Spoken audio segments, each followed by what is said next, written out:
박지은 집사 언니 박미주 성도입니다. 제가 이런 자리가 처음이라 좀 떨리기도 하고 먼저 기도부터 드리겠습니다.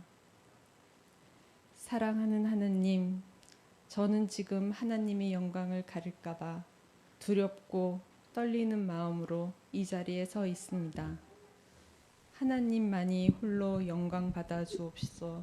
저희 힘으로는 단 한순간도 생명을 유지할 수 없고 아무것도 이룰 수 없는 무능한 존재입니다. 제가 살아가는 모든 힘은 하나님으로부터 비롯되었음을 고백합니다. 아멘. 제가 서 있는 이 자리가 하나님께서 은혜를 베푸신 곳이요, 지금 이 순간이 하나님의 은혜를 받고 있는 시간이라는 사실을 항상 기억하게 하여 주시옵소서. 아멘. 전능하신 예수님 이름으로 기도드렸습니다. 아멘. 저는 학교 다닐 때 공부도 별로 못해서 이런 자리를 한 번도 발표도 제대로 안 해봤는데 이 많은 분 앞에서 제 얘기를 하려니 좀 그게 해서 글로 적어왔습니다.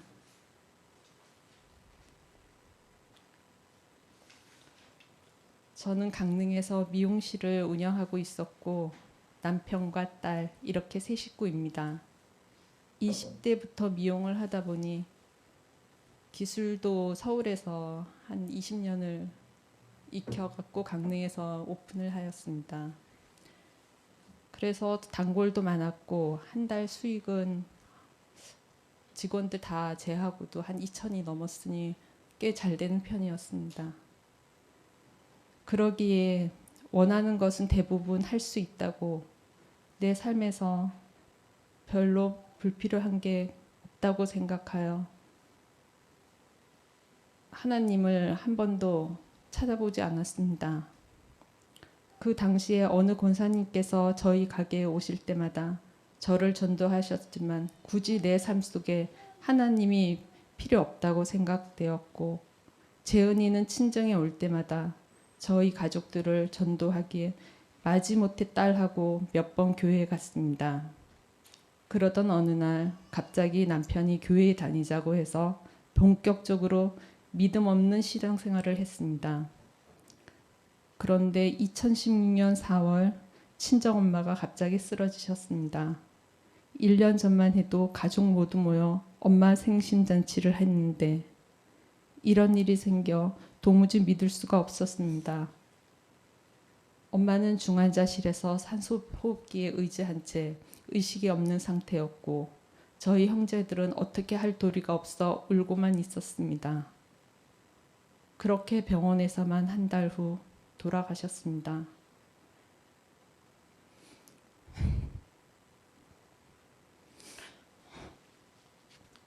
돌아가시기 얼마 전에 서울에 사는 재은이가 도착했고 마침 재은이가 속초에 계신 목사님을 모셨습니다.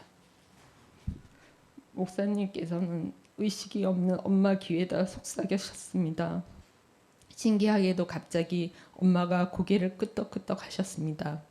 그러자 목사님께서 엄마 귀에다 영접 기도를 해주셨고 그렇게 영접을 받고 임종 직전에 영접을 받으신 엄마는 주님 곁으로 가셨습니다.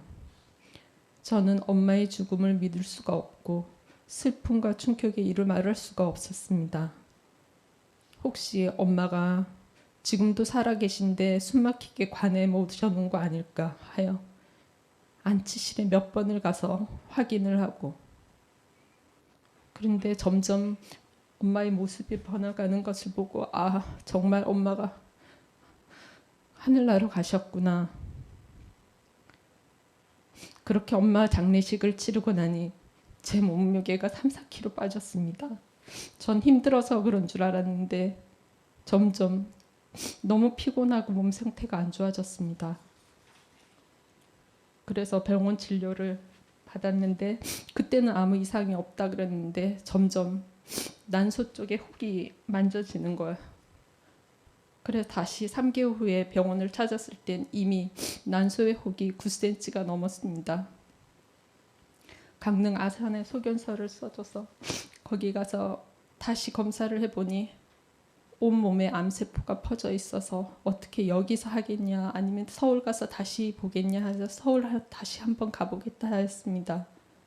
그때 벌써 간, 흉부, 복부, 갑상선까지 다 퍼져 있는 상태였고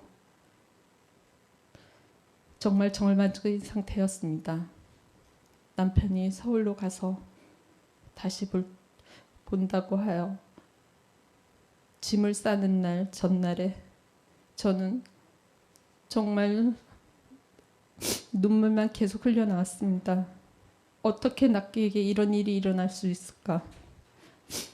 동생이 하나님을 믿으라고 해서 한 달 전부터 교회도 다녔는데 짐을 챙겨 신발을 신으며 저는 주저앉아 울었습니다. 자기야, 내가 이 문을 열고 다시 들어올 수 있을까? 남편은 손을 잡으면 무슨 소리냐고. 당연하지. 남편도 이미 눈에 눈물이 뚝뚝 떨어지고 있었습니다. 병원에 도착해서 검사를 받고 입원 수속을 하는데 종교란에 기독교라고 적었습니다. 하나님 도와주세요. 제발 도와주세요. 아무 기도를 했습니다.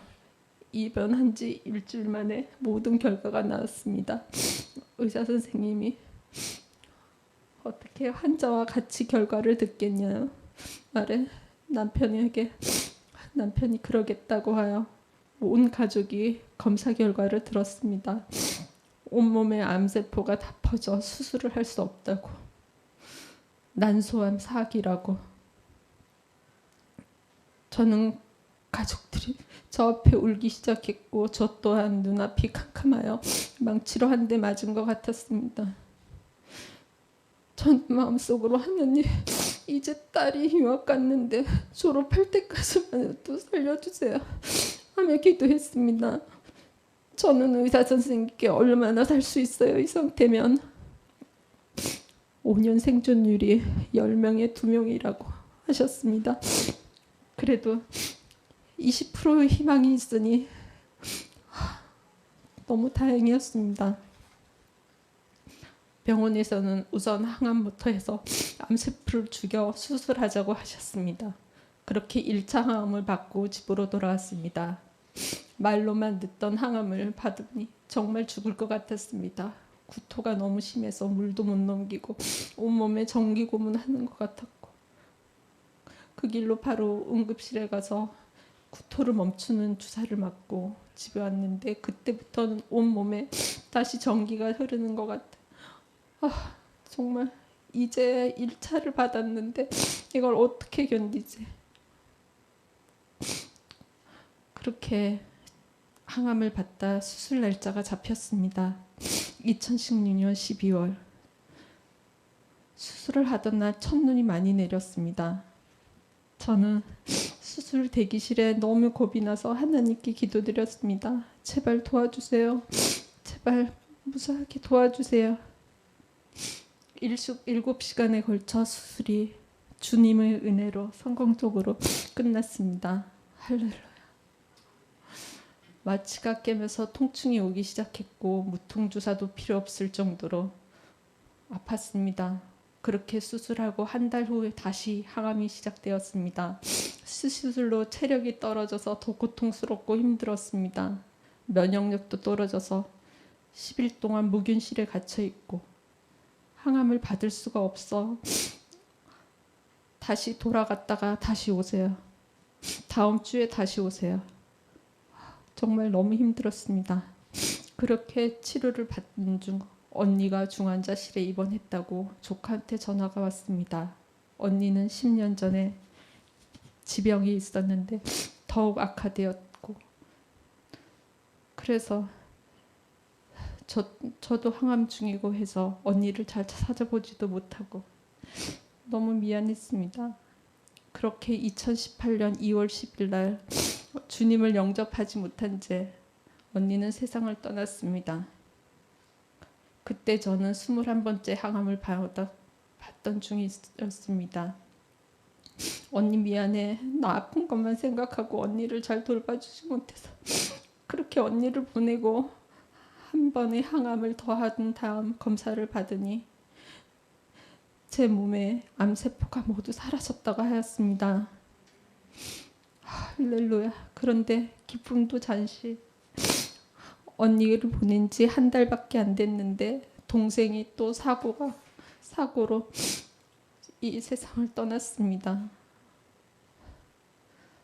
항암이 끝났다고 전화 통화도 못했는데 갑자기 이렇게 이쁘고 착한 동생이 사고로 하늘나라를 가다니 저는 그때부터 하나님을 원망하며 교회를 떠났습니다. 하나님이 정말 계신다면, 저를 사랑하신다면 이렇게까지 죽을 만큼 힘들게 고통을 주지 않을 것 같았습니다. 그렇게 저는 하나님을 떠난 채 제 방법대로 살았습니다.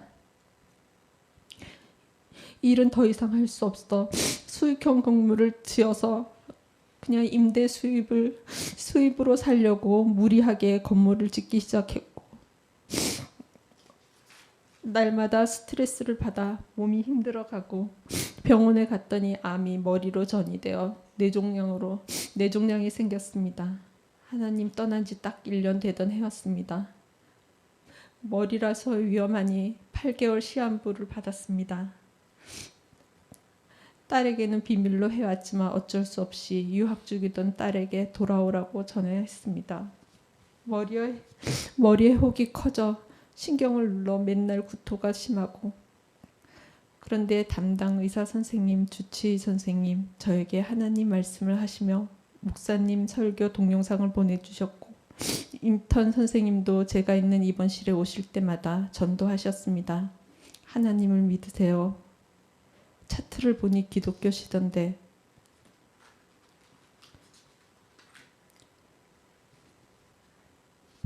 아니요, 이젠 안 믿어요. 왜요? 전 3년 동안 제게 너무 많은 슬픈 일만 생겼어요.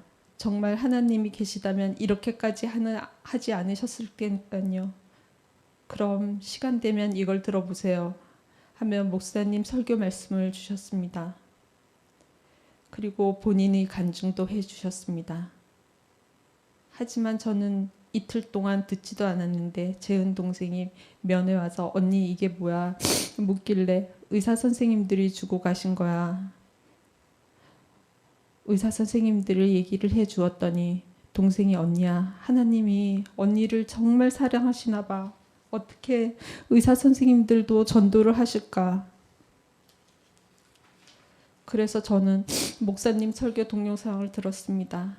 한 편, 두 편 들으면서 하나님은 정말 살아계시고 나를 사랑하셔서 고난 중에서도 나를 이렇게 지켜주셨구나 하고 10번 하고 회개했습니다.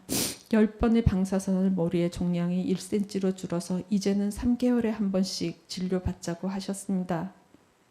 그러던 중 오래전부터 간경화를 앓고 있던 남편이 악화되었고, 저 또한 골반에 암세포가 다시 생겨나 항암이 다시 시작되었습니다. 그래서 남편도 입원했고 저도 항암을 받으며 입원하고 다시 고통스러운 시간이 또 시작되었습니다.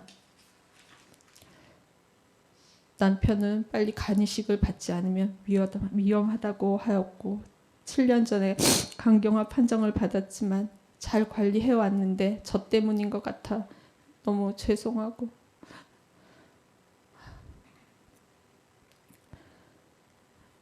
이 가족 중에 또 이식해줄 사람도 없고 해서 서울 아산에 가갖고 뇌사자 신청을 하였습니다.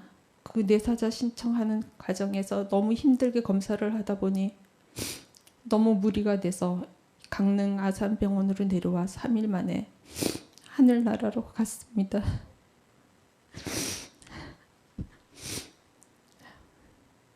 그것도 3월 14일 화이트데이 날이었습니다. 너무 보고 싶습니다. 남편은 임종 직전까지 하나님께 의지했습니다. 의식을 잃고 있어서 아무리 불러도 눈을 못 뜨고 있었는데 갑자기 눈을 번쩍 뜨더니 눈이 동그랗게 크게 뜨면서 무엇인가를 보듯이 하였습니다. 1분 동안 초점 하나 안 흔들리고 한 곳만을 뚫어지게 보더니 서서히 눈을 감고 하늘나라로 갔습니다. 죽음 직전에 무엇인가를 본 것 같습니다. 죽음은 끝이 아닌 것 같아요. 남편의 죽음과 물질적인 어려움 속에 몸도 마음도 너무 힘들고 모든 것이 믿을 수가 없었습니다. 마치 암몽 같았고 암몽이기를 바랬습니다. 그런 저에게 이쁘고 착한 딸이 큰 위로가 되었습니다. 딸은 교회에 열심히 다니면서 기도도 열심히 하고 저를 많이 돌봐주었습니다. 남편도 되기도 하고 친구도 되어주고 무엇보다도 아픈 저를 위해 눈물 기도도 하는데 제 딸이 너무 사랑스럽고 고맙습니다. 14번의 항암이 다시 시작되었지만 주변 사람들 기도 덕분에 건물도 다 완성되고 물질적인 어려움에서 벗어났고 힘든 항암도 견딜 수 있었습니다. 며칠 전 검사 결과에서 암세포가 다 사라졌다고 하였습니다. 안전하게 4번만 더 받자고. 이 지긋지긋한 항암도 이제 끝나갑니다. 저를 치유하고 이렇게 간증할 수 있도록 은혜 베푸신 하나님 모든 영광을 올려드립니다. 할렐루야. 감사합니다. 이제 저는 부족하지만 주님께서 주신 평안과 기쁨을 감사하며 신앙생활을 하고 있습니다. 저를 치유해 주시고 무엇보다도 영원한 생명을 주신 주님 은혜에 감사합니다.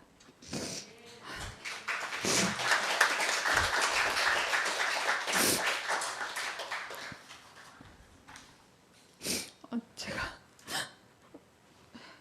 너무 울어서 제대로 말이 전달됐는지 감사합니다.